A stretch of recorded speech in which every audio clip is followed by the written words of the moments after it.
Good afternoon. It's Friday, the 26th of May, 2017, just after 1 o'clock. Welcome to UK Column News. I'm your host, Brian Gerrish. With me in the studio, Mike Robinson. Well, we're delighted. We've got Patrick Henningsen from 21st Century Wire back with us today. We've also got David Scott with Northern Exposure. And of course, David reporting events north of the border. But we've got much that concerns politics for the country as a whole. And what is happening, many people are saying to us, what do we think is happening at the moment? And the simple answer is this. Let's get it on screen. We are watching a Conservative coup. In our opinion, there is no doubt that the intention of Theresa May is to win a substantial majority. This is where she's trying to get. And we can see the country closing down into a police state as we speak. Of course, this is causing some people problems. We'll bring in Katie Hopkins from the Daily Mail, but also LBC.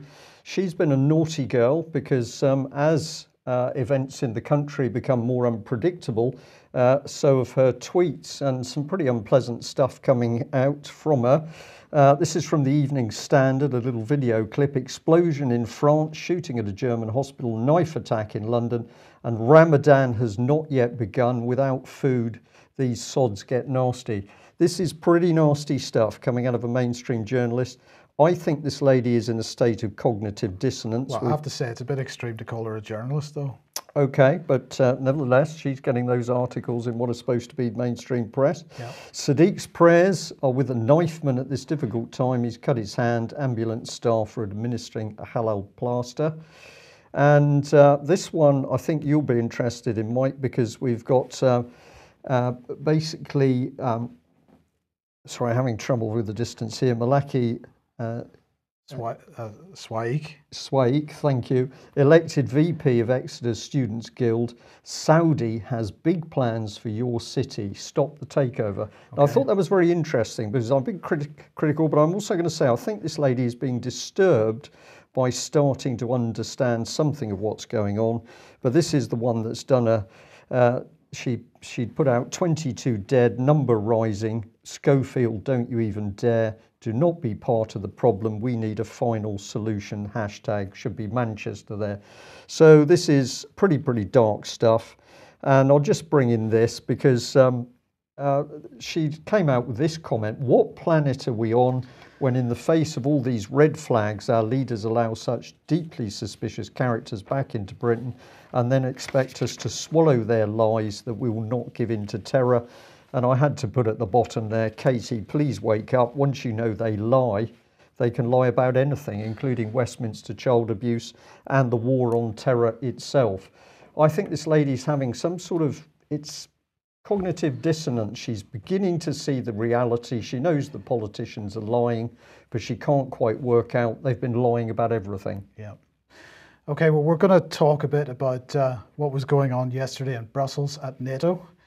Because we didn't get time to do that yesterday. And the first thing we'll discuss is the fact that Montenegro has joined NATO. So there's Jens Stoltenberg shaking the man's hand. Welcome to the club. So that everybody knows where Montenegro is, there it is, opposite Italy, south of Bosnia and Herzegovina, west of Serbia. So this is the kind of area that we're talking about. So, of course, NATO bombed Montenegro 18 years ago. Doesn't matter. They've welcomed them in, and Montenegro has gone in, but not all very smoothly because just in December, just to give an idea of what the sort of popular opinion is, in December, a poll said that 39.5% of the population was for joining NATO, 39.7%, slightly more, against joining NATO. The Democratic Party of Socialists, which is the ruling party in Montenegro, only just gathered enough votes to ratify the NATO accession treaty. Well, they live under what some people are describing as the spectre of Russia. But in fact, Russia, Patrick, if I can bring you in at this point, Russia is an historical ally many people in Montenegro in favour of closer ties to Russia rather than closer ties to NATO. This is why we're seeing this more or less 50-50 split. What are your thoughts on the fact that Montenegro is finally part of NATO? Well, this has been a long time in the making, but there's two important points of this. One, put aside Russia for a second, and what's more important in this for the U.S., for Western European NATO countries, is the fact is to isolate Serbia, basically. So what you have is this encirclement of Serbia. Serbia is an ally of Russia, and that's always going to be that way. There's no way they can turn or flip Serbia on that. This traditionally, and also links to the Orthodox Church politically, those ties go a long way back. So by making Montenegro a NATO country, they've effectively encircled Serbia, which is Russia's most ardent ally in the Balkans. So if a Balkans confrontation is to be triggered, which by all evidence it looks like that's definitely one possibility for NATO, then Serbia will be isolated in that sense, and then it can be demonized. So in terms of Russia, Montenegro offers Russia a strategic port in the Adriatic Sea, and the Admiral Kudzinov, which is their big aircraft carrier, asked for permission to do refueling back in October just last year, and it was denied. And so in terms of Syria and Russia's port in Tartus, having a strategic port on the Adriatic side just offers them a few more options. That's now been effectively shut down by this move. So there's no way that that's going to happen. So for Russia, this basically cuts off the Adriatic Sea as any sort of a viable strategic logistical option for the Russian Navy. So that's huge. So in Serbia and Russia, for those two issues, this is a major thing. They also had a fake. It looked like, I don't know if it seemed like a fake assassination plot, which was put up in the media last November. A lot of people remember that in the news. This was supposedly a Russian and Serbian plot to assassinate the Prime Minister of Montenegro. The timing of that with wanting to shoehorn Montenegro into NATO, I don't know if there was any actual evidence to substantiate this international cloak and dagger plot at the time, but certainly it provided a bit of PR support for maybe nudging Montenegro more towards NATO rather than Moscow. Okay, thanks for that. So let's move on and see what else was going on. Well, here is Jens Stoltenberg arriving at the new NATO headquarters in Brussels. As you can see, the hashtag is We Are NATO. So we're all in it together. In fact, well, we'll come on to it in a second. But first of all, let's have a look at Theresa May, because she was there, of course, with her strong and stable necklace, Brian. She's clearly locked onto the heavyweight jewellery at the moment. I think this is all part of image. She's desperately trying to cling on the coattails of Maggie Thatcher. She hasn't got the personality to do it. So you look at her, every word is controlled. She's not an independent person. Okay, well, of course, Donald Trump is there as well. And here he is having a walk through the new NATO headquarters. This is a spectacular building. I have no idea how much it cost. As we said yesterday, it's now been handed over from Belgium to NATO, so sovereign territory it seems. But there was we did go through or at least discuss the agenda for yesterday, and mid-afternoon or so, they were commemorating 9/11 and specifically Article 5, which was invoked following 9/11. And Jens Stoltenberg here, when he was speaking, it was an incredible speech. One for all and all for one is what he said, Brian. Literally those words. So invoking, I wondered whether he was D'Artagnan, whether he thought he was D'Artagnan or something. Three Musketeers, yes, indeed. Well, he gave his talk. Now, the first thing that Donald Trump then did when he followed up was that he offered Theresa May condolences for what happened in Manchester. And this was the look that he got back. So let's just have a closer look at that. Truly phenomenal, this. Truly phenomenal. I don't know how to describe what it was, but she scowled at him as if he was the devil incarnate. Well, it's a glare, isn't it? And you look into those eyes. We've seen a couple of other photographs of Theresa May, one where she's stomping along the road, almost looking down into the ground. But what comes out of those eyes? Is this a woman who's going to sort out child abuse? Well, of course, she's the woman that put Melanie Shaw in solitary confinement for 10 months. So this woman, I have said consistently, one of the most dangerous politicians that Britain has ever had.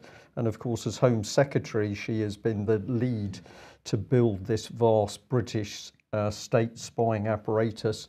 Now we're seeing the second phase, which is the police state. Well, what I wanted to do was to pull two little sections out of Donald Trump's speech.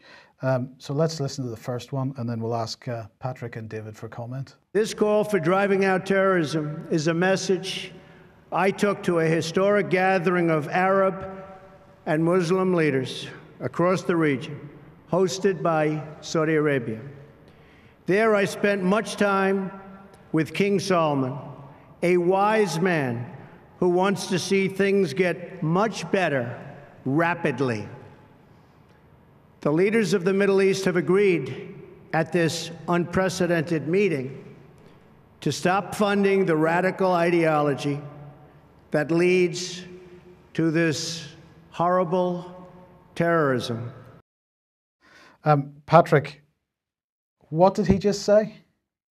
He just said that all the Arab leaders of the Middle East that he met with recently, which are all basically the monarchs, the GCC countries, Saudi Arabia and Qatar and so forth, but mainly we're talking about Saudi Arabia. He said they've agreed to stop funding the radical ideology that's driving this global terrorism. Okay, so let's talk about that.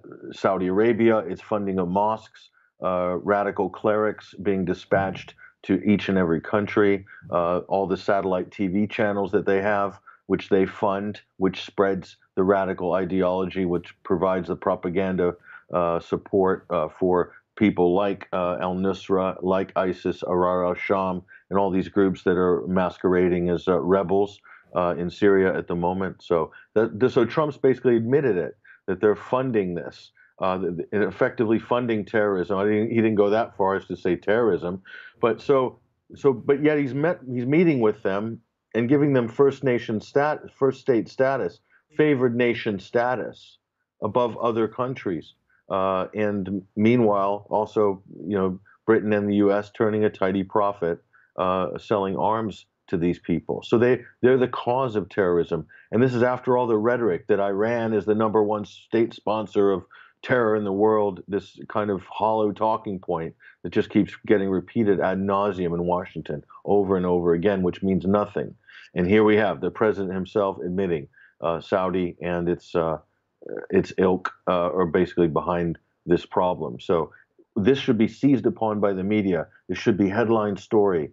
They should grab it like a pit bull, and never let go until some resolution comes out of it politically. But no, absolute silence. They gloss right over it. It's as if it didn't happen.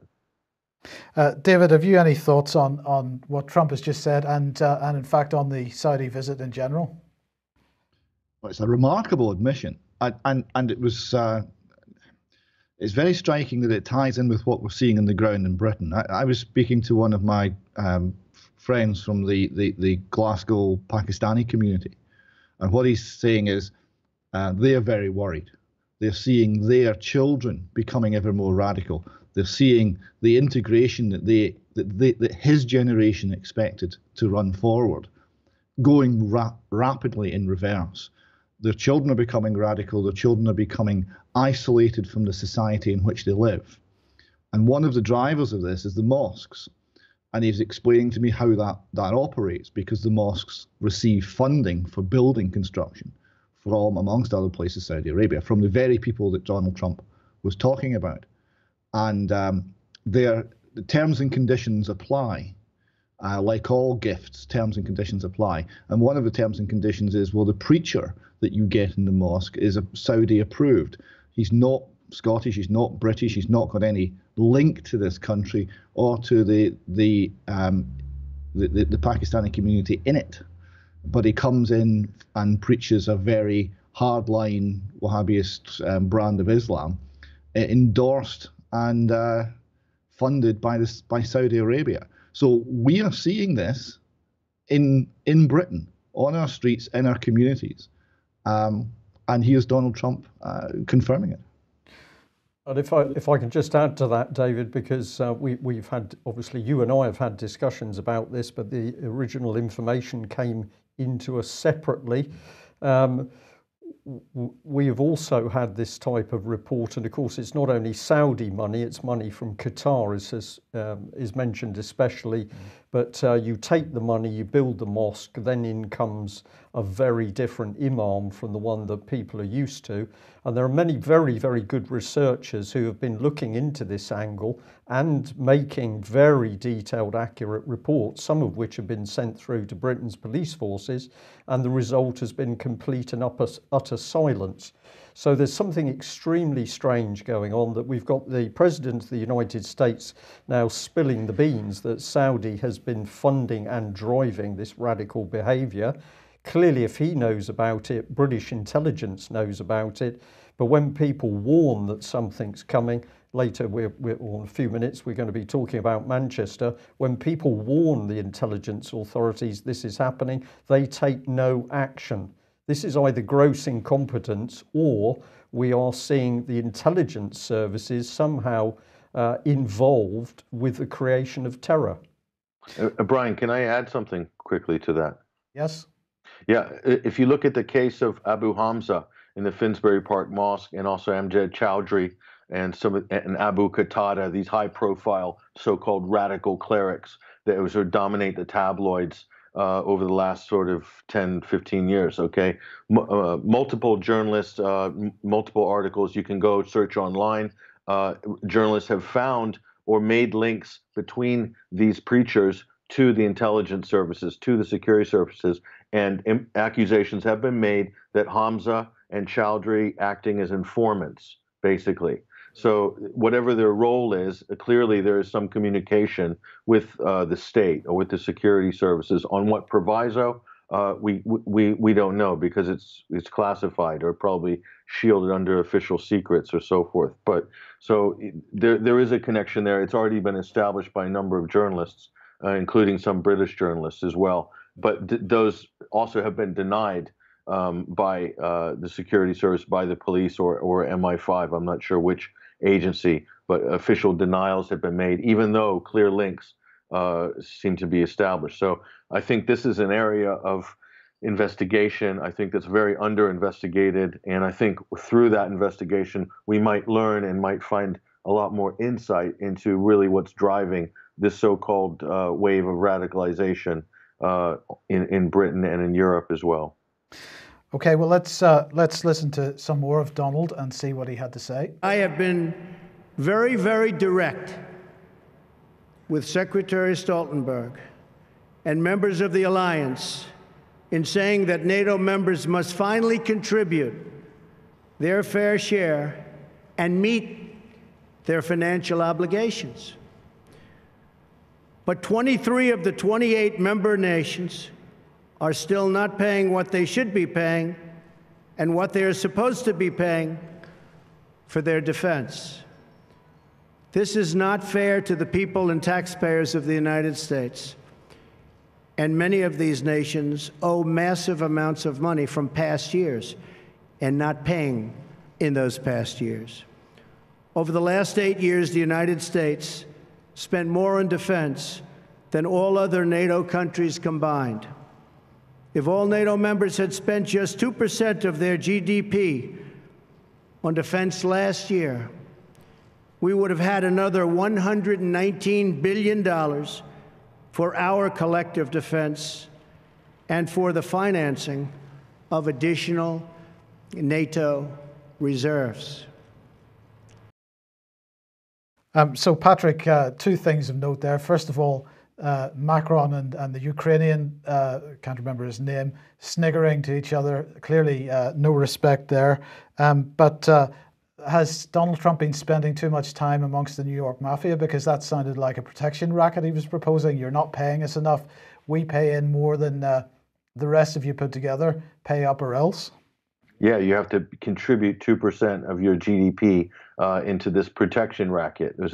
So what he's saying there is, you need to put more into the military-industrial complex, because if you did, we would have had 119 billion more for our so-called collective defense. What he's really saying is there would have been 200 or 119 billion into the coffers of Lockheed Martin, of Raytheon, of Boeing, or some of these American companies that are slowly taking over some of the contract procurement opportunities in Britain and in other countries in Europe, plus the other European military-industrial giants as well. So he's talking about our collective defense. Defense against who?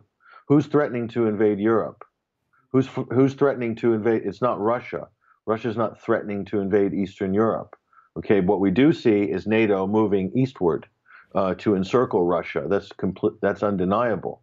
So, here's a president that said that NATO was defunct and was practically irrelevant during his campaign in order to get votes, and now he's in as president. And basically, yeah, he's chastising NATO a little bit, but he's not sort of, undermining it by any stretch of the imagination. If anything, he's trying to consolidate NATO's power by laying this sort of financial commitment statement down. So, amazing. So who's threatening Europe? Who's threatening to invade Europe? Is it the migrants? Is this why we need NATO, for the migrant crisis, or for ISIS, or for someone who drives their car onto the pavement in Westminster? Is this what NATO's for? It's not for the Russians, because they're not invading Europe. That's pretty clear.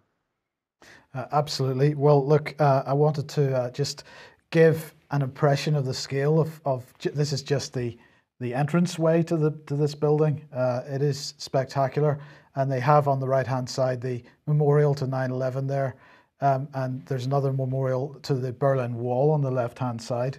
I haven't seen that one yet. I'm sure it's just as delightful as the 9/11 one. But of course, at all these events, it's a requirement to have a family photograph. So here it is, Theresa May in the front row, of course. Well, there you go. They look all very good. But this is probably the first of these types of events, G7, G8, NATO, EU type heads of government meetings, where they have promoted the WAGs. So here we go. There you are. This is the WAGs photograph, the wives and girlfriends. Well, they don't seem to have too many. There's certainly less wives and girlfriends than there are delegates, world leaders. But nonetheless, what is this about? Well, to me, this is the start of the total blurring between political figures and pop stars. It's going to be very difficult to tell them apart shortly, because they behave the same, they dress the same. Yeah, don't know. Yeah. What was the big glass space for? Drugs, I would think. Yeah, well, possibly. David, any thoughts on this? One of the interesting things from the corporate world, from the business world, is you always can tell when a company is about to take a huge downturn because they get a big corporate HQ. These things come when the purpose of the company is no longer really focused on anything other than vanity. And they're losing the plot, so they're starting to invest in things that don't actually contribute to the productive output. And it's usually followed by bankruptcy. So I think the sign of this enormous headquarters, the inside of which looks like the Death Star, is in fact a sign of NATO's growing irrelevance and not anything else. And I would finally point out that if that's a piece of the Twin Towers that they have there, as part of the 9/11 memorial, then we want to seize that and do some testing on it, because most of the metal for that building was quickly shipped off to China and recast into new things, and we never got a chance to have any proper forensics done on the building. Good point there. Okay, well, let's switch across to Manchester and events at Manchester. We'll bring in this photograph, which we showed yesterday. This was part of a Daily Mail report. It was about Salman Abedi. It said, how did he slip the net? Manchester terrorist Salman Abidi's own mother and his classmates warned security services. So we stick by that point, and the Mail is reporting that quite rightly. So our security services told repeatedly, and again took no action, but there he is circled top right. Now, an astute viewer said there's something wrong with this photograph. Let me show you what they were looking at. If we bring in the sun, which we can do quite easily, that's the shadow line. You see that on the man's chin, and you can see that the light is coming down and the shadow of his chin and face is being thrown to the right. But if we look at Abidi there, it is coming in from a completely different direction. And I have to say, I look at this and there is something not right. How has this image been changed? Is it now a photoshopped image for fake news? I'll leave our viewers to think about that. We'd just like to know what they think, so do tell us. And this is where we've now got armed British transport police are now travelling on the railways. Armed police, particularly police with automatic weapons, do not make me feel secure. But now we've got British transport police with automatic weapons. I would like to know when the decision was made to arm these police, who made that decision, and why this hasn't been fully brought into the public domain. Well, perhaps we get a clue from this man, Ben Wallace, the security minister, and I pulled out some of his quotes. This is him talking in The Guardian about Manchester. I've spoken to the police. The police are confident that they're in a position to have a good coverage of what's happened and of rolling it up. I can't say any more about that. That would threaten ongoing operations. It's still very live. It's still very hot. That's why we have critical as our security state. Well done. The Manchester family seem to have solved most of the problem for you. He goes on, we're trying to roll up a network. This is not a lone individual. We have to close down every lead we find. We have to follow it up and make sure we make the arrests and the searches that we need to do. There's a difference between the Westminster attack, which was single individual, and this lot. That's why we're on a heightened state of alert. You get the drift of this, Mike? It's danger, fear, danger, fear. And he said a number of hospitals have been put on alert, or why hospitals, sorry, in general have been put on alert. He said there's no specific threat against an individual event.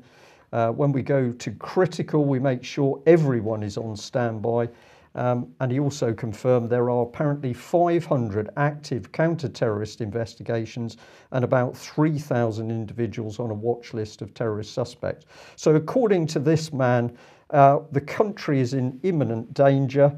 Just highlights that. 500 active counter-terrorist investigations, 3,000 individuals. We go on here. The UK Security Minister says there's these no specific threats to the public, but we've got some 3,800 troops on the streets. We've got troops on trains. This is a police state, but actually there's no real evidence to support the allegation of 500 investigations. We've got no detailed reports on Manchester. What sort of man is our security minister? Well, no better place to go than his Twitter page. And I was appalled at this, Mike, because this man is using the Manchester deaths for Conservative campaigning. How did he do it? Well, if you look at the page, he's attacking Corbyn over Corbyn's war, supposedly, against anti-terror measures. This is deeply disgusting and cynical stuff by this man. And he even uses another reporter to push this out. So this man, who is supposed to be protecting everybody in the country, no matter what their political allegiance, is using the bomb attack in Manchester for Tory campaigning. And I think if we put this together, this man is just not credible. David, I looked at this morning and I thought, my goodness, if this is the quality of people that are running the country, we are in deep, deep trouble. They are liars, as Katie Hopkins rightly said, but they are utterly cold, devious people to use a terrorist attack to promote their own campaign. Well, what they're doing and what has happened in the wake of Manchester, I think, is the country has changed. The mood in the country has changed. And things like armed police are becoming now acceptable, even welcomed. We'll come to this in a minute. Where we were reporting from Scotland about a year ago under Sir Stephen House, the opposition, the very vocal opposition from the people of Scotland to having armed police turning up at routine events. That sort of opposition probably won't exist now, or won't be able to voice its concerns. So we do live in a slightly different Britain. And here we have people who are in bed with the nudge unit and who wish to reframe how the country approaches, how the country thinks. And that is their reason for being there. That is the modus operandi. And this is just another example of him doing this. Yes, he's trying to make short-term political capital out of it, but I think there's a longer-term change that they're trying to create as well. Well, let's look at how minds are being changed. And Patrick, you want to focus on ABC News in the States here and their coverage of Manchester. And the headline, for anybody who wants to go and look, and we're particularly interested in this video clip that's in here. We're going to show some stills from it. Brother of Manchester bombing suspect knew an attack was coming, Libyan official says. And there were a few things to note from this. The first thing to highlight is that they include a piece of video which demonstrates the making of a bomb. And two things, well, aside from the fact that they do that, you can read the names of the chemicals on the packaging and so on. But we also noted that this video this section of video that they're highlighting has come from Site Intelligence, which of course is one of the main sources of ISIS videos, and particularly White Helmet's videos. But has the mainstream media become now an instruction manual for bomb making? I think, listen, the greatest PR asset that any of these groups like ISIS, these so-called terror cutout groups, ISIS, Nusra, but especially let's look at ISIS. The mainstream media in the West is their greatest springboard for public relations, marketing, and advertising. And so that's clearly, you see someone making a bomb there. If you flash up that picture again, and they show a good segment of this. I mean, that video is running for like, at least, I don't know, 20 or 30 seconds. And so you can kind of work out the basics. And if they want to follow up and see more, they could probably find this somewhere on the internet or wherever. And so once again, this is being beamed out to millions of people via ABC, via Sky, via CNN, or whoever. So, and Site Intelligence, based in Bethesda, Maryland, seems to have some sort of monopoly on exclusives from terrorist groups for all of these things, and also the ISIS magazine and Dabiq and Spire and Rumiyah. And they have all these sort of publications now, which the Western mainstream media speaks of as if there's some sort of regular periodical, like Life magazine or sort of, Hunting Weekly. It's kind of it's beyond a joke now how they sort of almost give legitimacy and cite ISIS publications as a news source for information, which they include in their stories. So I think in this case, the Western media are providing material support. ABC there is providing material support to an internationally recognized terrorist group that is illegal by U.S. law and also by every other European country's law. So they are in violation of anti-terror laws right there, because they are giving public relations support to a known terrorist group. And so why aren't the executives of that network pulled up and arrested? I mean, you can make that argument easily. And the other point there, Patrick, was that they were showing it being made in an average kitchen. Again, trying to reinforce the idea that your next door neighbor is your enemy. And a European kitchen. If you go back, you look at the sort of, I'm not a carpenter, but you won't see a kitchen like that in the Middle East, I'm afraid. So this is somewhere in Europe. Perhaps maybe in America, I'm not sure. So clearly this isn't made in Raqqa, right? So that's another thing I was going to point out too. Yeah. And further on in the video then, in fact, it may be on the follow-on video, because of course most of these mainstream outlets now just having video run on into video from previous reports, but they were showing this footage from one of the, well, what they were describing as arrests from in connection with the Manchester attacker. But Patrick, what is absolutely clear from this stuff is how close, we have a police operation going on, or at least we're supposed to believe that there's a police operation going on, and we have media cameras mixing in with the police. What is going on? No, you can see when you watch this footage by ABC, you see the man running out in the street and then being gang tackled by the police in this anti-terror raid. And of course, the media are there. So what, did the police notify all the media outlets, be here at 1 o'clock, we're going to be doing a raid?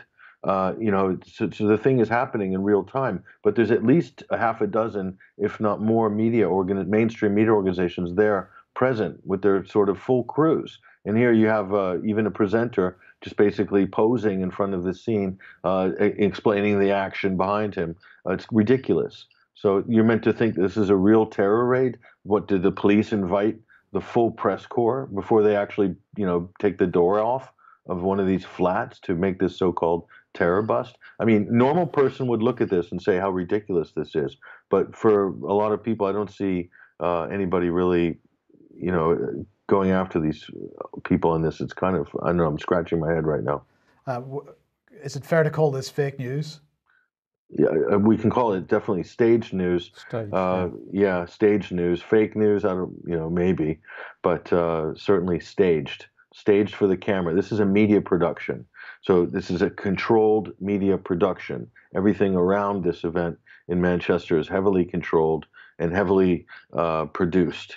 So that maybe, I guess, because somebody wants to have full control of the narrative. That's the only explanation I can find. Yeah.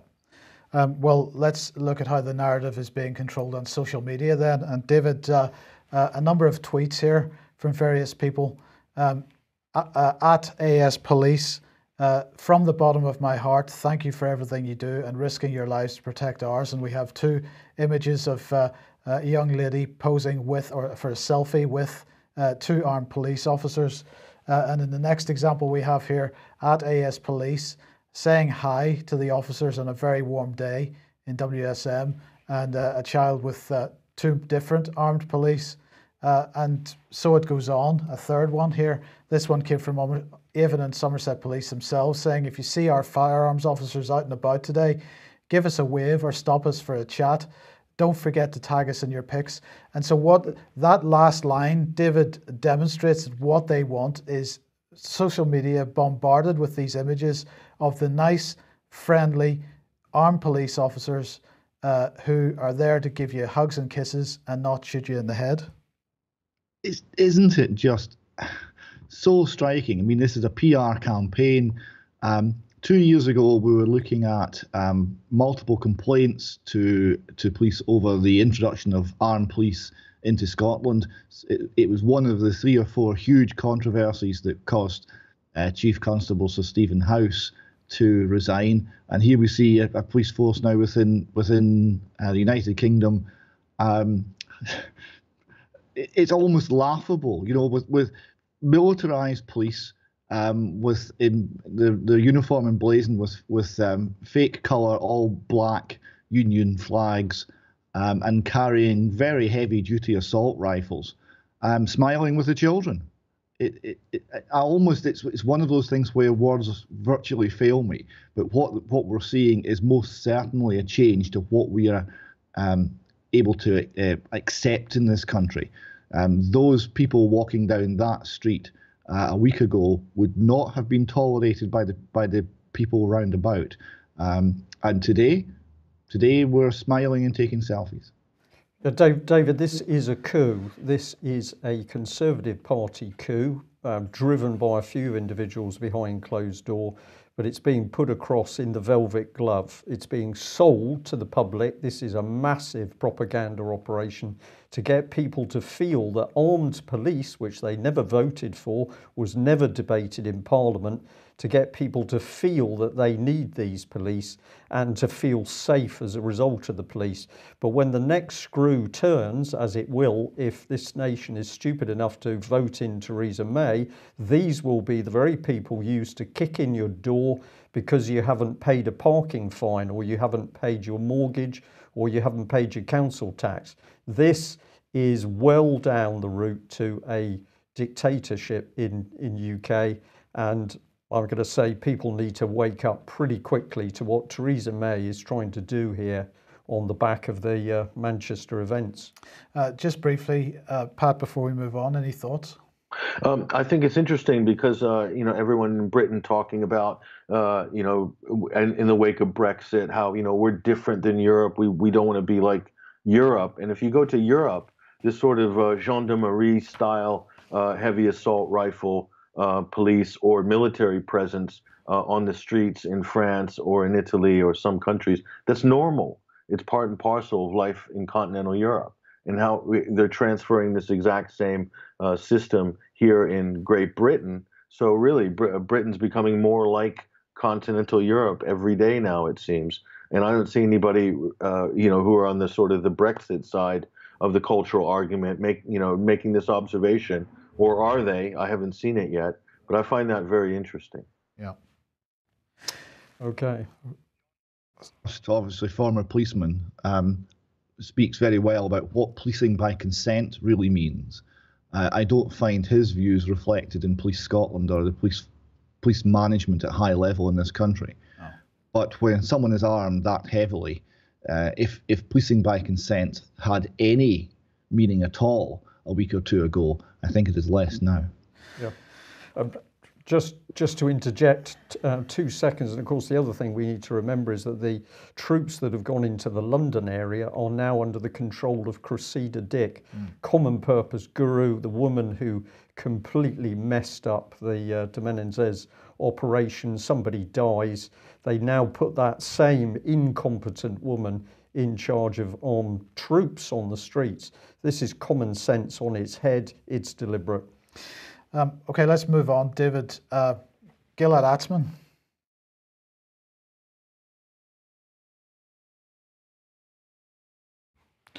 Being in Time.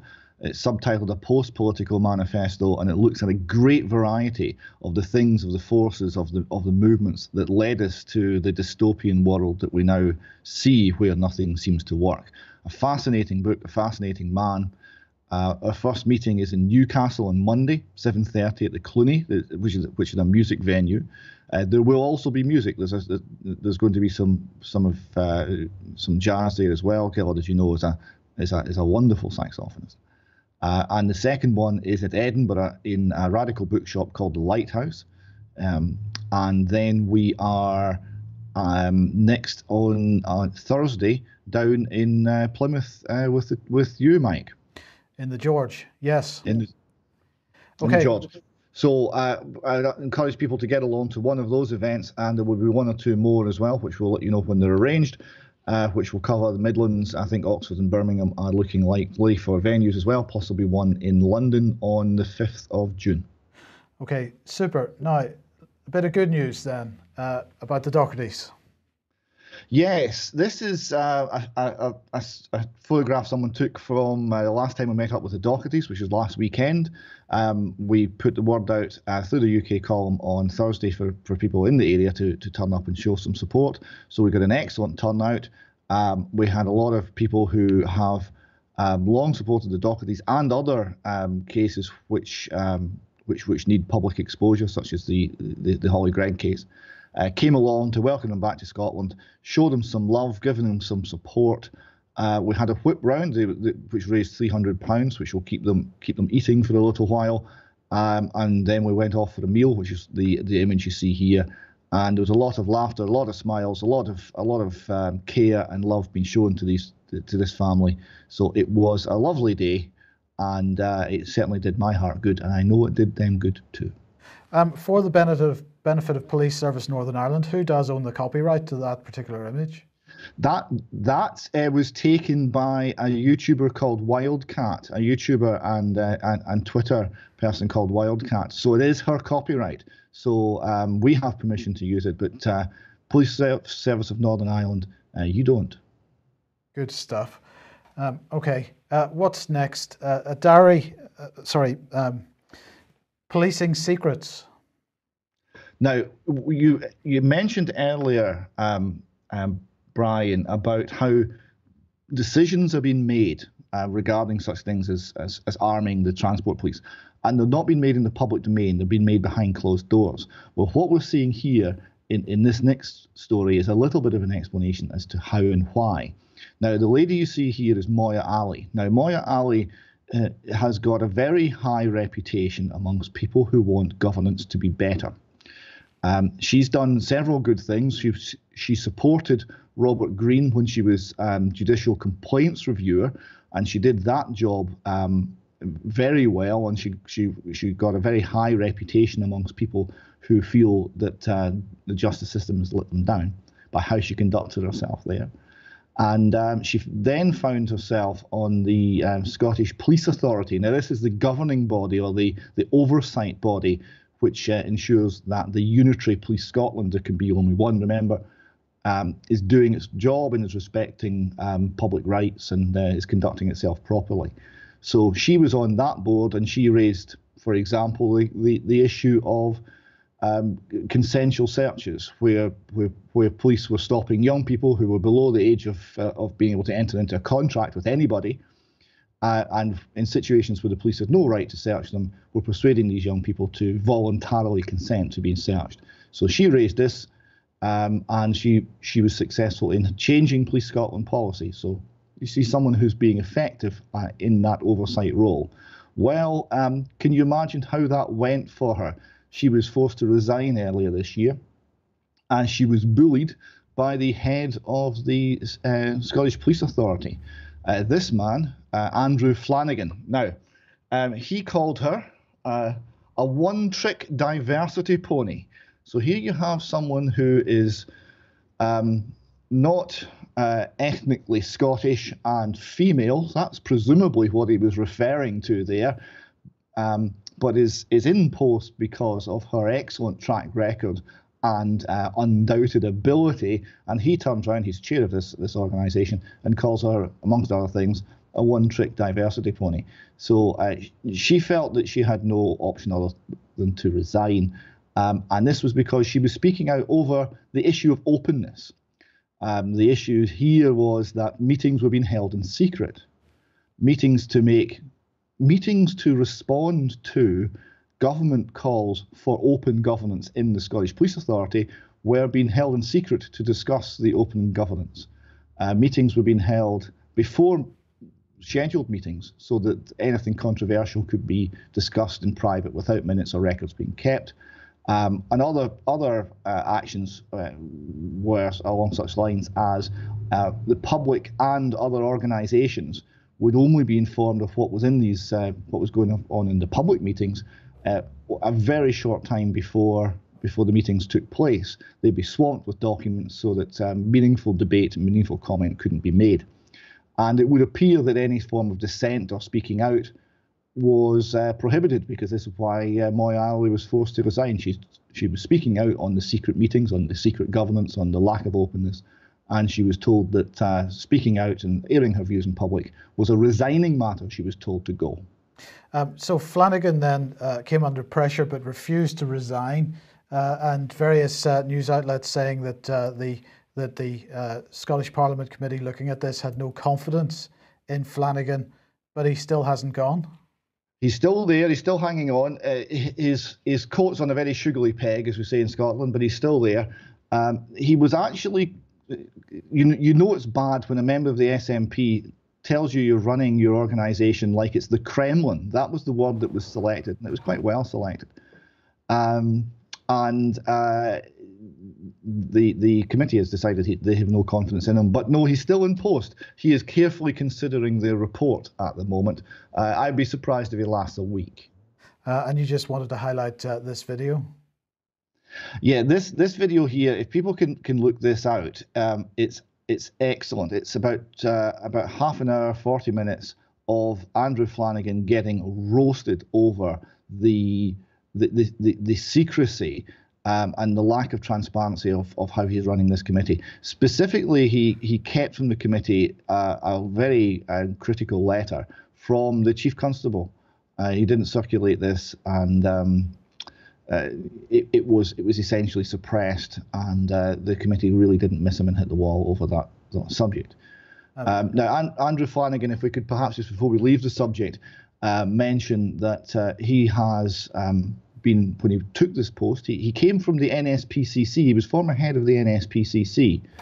And before that, he was the head of the Scottish Media Group. So it's quite an interesting CV. So he was at the head of the Scottish Media Group when they owned the Herald, which is, of course, the paper that did the hit piece on the Holly Gregg case and on Robert Greene. He went to the NSPCC and decided that what they had to do was to do less, but achieve more. And he wanted to change, no longer have them campaigning to end child suffering, end child cruelty. He felt that was not achievable. So he repositioned them as a service provider. So he was in there to re-engineer the business side of the NSPCC. And he came up with a 7-year plan, but then after less than 3 years, he left the organisation for personal reasons, not explained what those personal reasons were, but he was then picked up at the Scottish Police Authority. Now, when he went into the post in the Scottish Police Authority, Robert Greene wrote to him and fully outlined the concerns over the lack of investigation in the Holly Gregg case, and also the links to Alex Salmond's office and the lies told by Alex Salmond's office concerning this, and the resistance of the Scottish Government to comply with the Information Commissioner regarding the Holly Gregg case. And the response from Andrew Flanagan was that the case had been fully investigated and there was nothing more to say. So he was not interested in any sort of oversight of that particular scandal. Okay, well, just for anybody that wants to look at that video that we were discussing, the title is Alex Neil, MSP, Questions the SPA Chief, Andrew Flanagan. And if you search for that, you will find that video. I think we're out of time.